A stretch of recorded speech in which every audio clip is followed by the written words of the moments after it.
திருவாரூர் மாவட்டம் நன்னிலம் அருகே கனமழை காரணமாக வீட்டின் சுவர் இடிந்து விழுந்து சிறுமி உயிரிழந்த சம்பவம் சோகத்தை ஏற்படுத்தியிருக்கிறது. சம்பவம் குறித்த முழு விவரங்களை வழங்க இணைகிறார் செய்தியாளர் மணிகண்டன். வணக்கம் மணிகண்டன், இந்த சம்பவத்தினுடைய பின்னணி என்ன? தற்போது படுகாயமடைந்த இன்னொரு நபர் எப்படி இருக்கிறாரு? அவருடைய நிலவரம் என்ன? விவரங்கள்.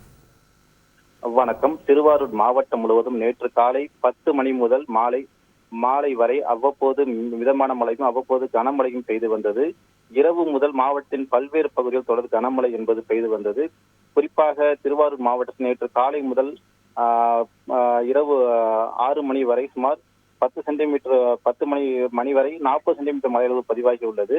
இந்த நிலையில் திருவாரூர் மாவட்டம் நன்னிலம் அருகே உள்ள அதம்பால் கிராமத்தில் வசித்து வருவர் ராஜசேகர். இவர் தீவாஞ்சி மின்சாரத்துறை அலுவலகத்தில் தற்காலிகமாக வேலை செய்து வருகிறார். இவருக்கு மோகன்தாஸ் வயது 11 என்கின்ற மகனும் மோனிஷா வயது 9 என்ற மகளும் உள்ளனர். மோகன்தாஸ் அச்சமங்கலம் ஊராட்சி ஒன்றிய தொடக்கப்பள்ளியில் 6ஆம் வகுப்பு படித்து வருகிறார். அதே போல் மோனிஷாவும் 4ஆம் வகுப்பு படித்து வருகிறார். இந்த நிலையில் மோகன்தாஸ் மற்றும் மோனிஷா இரவு உணவு சாப்பிட்டுவிட்டு உறங்கிக் கொண்டிருந்த போது கனமழை காரணமாக சுவர் இடிந்து இருவரின் மீது விழுந்துள்ளது. இதில் மோனிஷாவுக்கு தலையில் பலத்த காயம் ஏற்பட்டுள்ளது. உடனடியாக தந்தை ராஜசேகர் இருவரையும் இருசக்கர வாகனத்தில் நன்னிலம் அரசு மருத்துவமனைக்கு அழைத்து வந்துள்ளார். இதையடுத்து நன்னிலம் அரசு மருத்துவமனையில் இருந்து மேல் சிகிச்சைக்காக மோனிஷாவை திருவாரூர் அரசு மருத்துவக் கல்லூரி மருத்துவமனைக்கு அனுப்பி வைத்தனர். அங்கு சிகிச்சை பலனின்றி பரிதாபமாக உயிரிழந்துள்ளார்.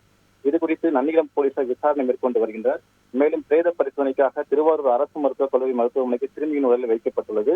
மோகன்தாஸ் என்ற சிறுவன் சிறு காயங்களுடன் நன்னிலம் அரசு மருத்துவமனை சிகிச்சை பெற்று வருகிறார்.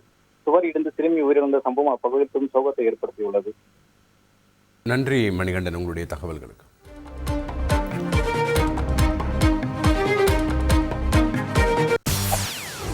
செய்திகளை உடனுக்குடன் தெரிந்து கொள்ள உடனே சப்ஸ்கிரைப் பண்ணுங்க.